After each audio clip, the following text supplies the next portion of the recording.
And welcome to Craic News. Today we have the returning John Devlin, the fresh new haircuts. What up? And we have for the first time Wafa Daldoul. Hello. Yeah, I never knew how to say your last name. I'm happy you said it. Is that right? Yes, that was correct. I called Wafu once, and Wafu. I was called Falfo, and I was like, at least pronounce the D, like, you know. Yeah. So we're going to get stuck into a slightly controversial topic way later than we should have. Kneecap. Oh, yeah. brilliant. You're a massive fan of Kneecap. Wafa? As of like a week ago. Yeah, after your membership for the RA came through. Yeah. So when did you hear about them? And you've started talking about them in your comedy. What got you into Kneecap? I actually I always heard about them. I mean, like the last couple of years I heard about them, but then recently what happened, the music festival. Oh, yeah. Yeah, so Coachella. Yeah. And that's when I listened to the first song, actually, the first time. And I loved it. They're brilliant. That just proves that controversy gets fans. Yeah. Exactly. Yeah. There's no bad publicity, literally. Yeah. So what about you, John? What I wanted to know was, like, have you done a sketch about Kneecap yet? You're very involved in the Catholic Protestant side of things. I don't want to say too much. In case you get literally kneecap.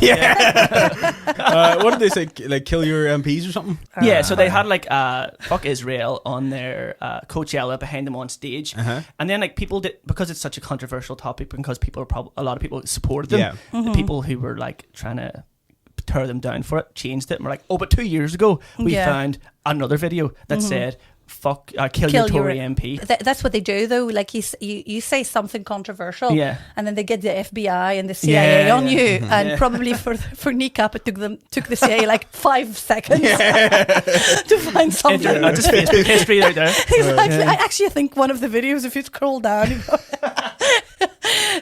and they found that, and they're like, "Oh, got you." Did any of the Tory MPs die? No, they didn't. No.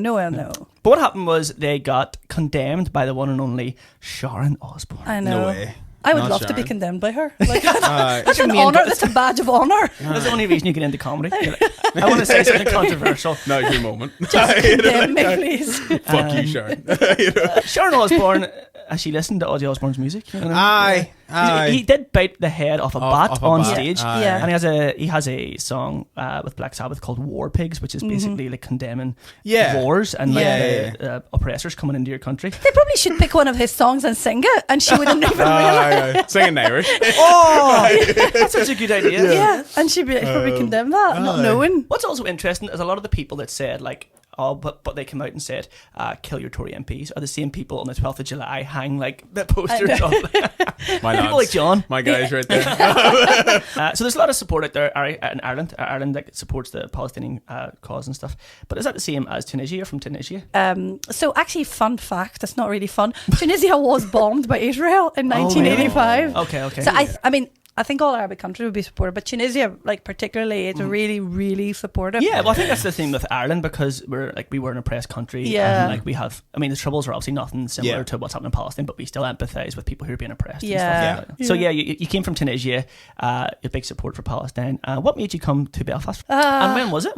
Just a year ago. Really? What, from Tunisia? No. From Lisbon? That's the name of a book right there. So I was in England before. So I moved that's worse. I know. I moved to England in 2018. In England, you met your husband. Yes. And he is also an up-and-coming comedian.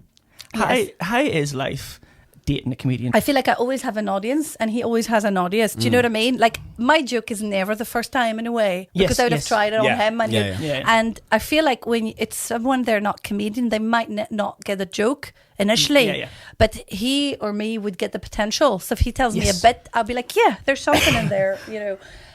So it's good. But then that's all we talk about now. Like, we have paperwork, we have bills, we have stuff, and I'm like, we haven't talked about actual life. Everything you talk about. We're going to repossess our house. But you're making a joke out of it. That's so great. We're behind on the bills. We're getting evacuated. It's really funny. And John, you're a TikTok sensation. And you do this every time. True. And then you're you a ventured star. You're a star in the world not. of comedy. Yeah. How does your girlfriend deal with you being such an She attention hates seeker? it. Okay, she's supportive. She definitely is supportive. She came to see me in New York when I did a gig over in New York, and you both went on holiday. She went on holiday. I mean, she had no other choice. All right, It was the hotel room or you. The way you said it made me think that you were on touring in New York, and she caught it, got a plane, and I don't think that's how you make it sound good. You know what I mean? Like, it's really funny. You went to multiple gigs in New York, and you said she came to one of them. She came to one of them. Yeah. And you on a trip so together. She chose the hotel multiple times. Yeah. She seen it the first time. She's like, I'm never doing this again. Like, was that the first time she first time she ever seen me was in New York. Yeah. Oh well, very good. Yeah. I done naked comedy in New York. You did? Yeah. Right? In Brooklyn. Like you got naked? Yeah. I went on stage and done naked comedy in Brooklyn. I would recommend it a lot. It is so liberating. Next crack the gong. No, honestly.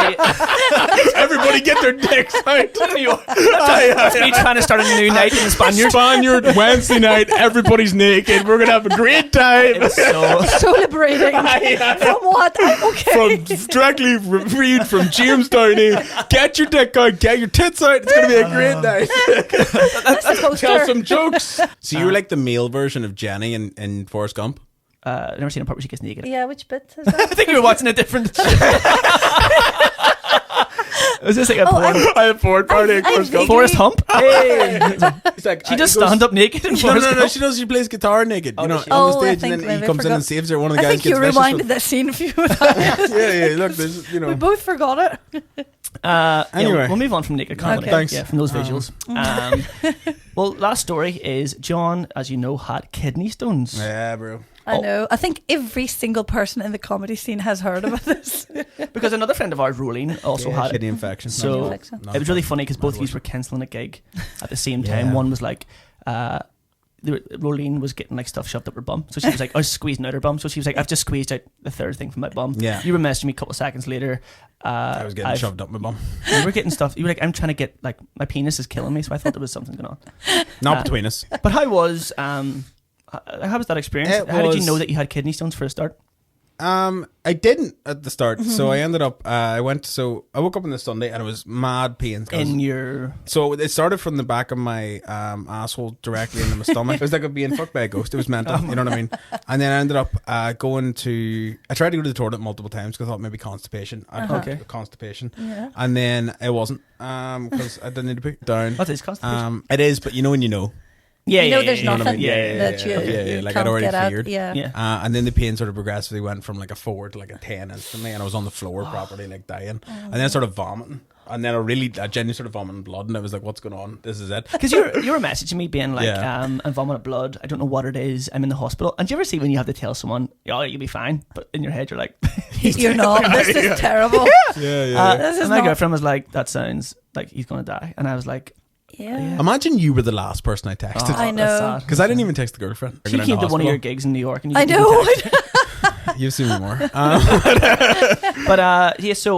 I went into the hospital. In a movie, when the actor vomits blood, you know they're going to die. That's it, they're dead. Yeah, that was my first thought. Okay, good. Great, so I got in. Apparently the vomiting blood bit was grand. It was just, I had pulled blood dust. Okay. So like I was lying on the floor in the entire waiting room where they're just sitting there being like, this bastard, this absolute cunt just sitting here acting like trying to get into the waiting room, and you know what, it worked. Did he have to look at your penis? Yeah, he looked at my balls. Did he find it? It would have been hard to find because when dudes are in pain, that shit. Oh yeah, John. Yeah. When it's cold, it's always something. And it is. It's somewhere in my bladder right now, just floating around. Like, do you have a time frame? Like, we have a gig we're laying on you for. Do you know when it's repeat? I'll piss it on stage. You know what I mean? No, but do you know when it's? Nah, no clue. It's not due. No. When is it due date? It's meant to be within the month. It's meant to be within the stone shower. It's meant to be within the month. In about a month? No, yeah, give it or take. About 2 to 4 weeks, they said. So. And you have to pee that out? I had to rip that shit out of me. That sounds horrible. Thank you, bro. That was so disingenuous. Thank you. No, I swear to God, it does sound really horrible. I know. But see, I love the A&E. Oh, go on. I love going to A&E. Do you like watching other people in A&E, or do you love... No, I just like to go thinking something's wrong with me, and then I just love it. See, when I go to something like that, but the relief and the calm down afterwards, if you're like... Safety. You feel safe, taking care of, and they'll be like checking you, and and then, I love it. And then you could take a little, picnic with you and all, sandwiches. I could see you like on the floor of the emergency room, just... You guys having a good time? You guys having a good time? Or, I just love it. I don't go enough for someone who loves it. Now, I don't think that I am wasting energy. It's like, but I love it. How Irish people love going to caravans. Wafa loves going I know. I love it. Exactly. I love Amy. Oh my God, that's amazing. Favorite place. Actually, I think we're going to end it on that. Like, if you want to see Wafa gigging again, just go down to Royal Hospital and you'll see A&E. If you want to see John again, you will be down in the Royal Hospital toilets. Just pissing out kidney stones. And if you want to see me again, the three of us will be putting on our first game show night in the Spaniard Tuesday, the 3rd of June. Yeah. So see you all there, folks. Thank you very much for coming on Craic News. And I'll see you all next time. Woo!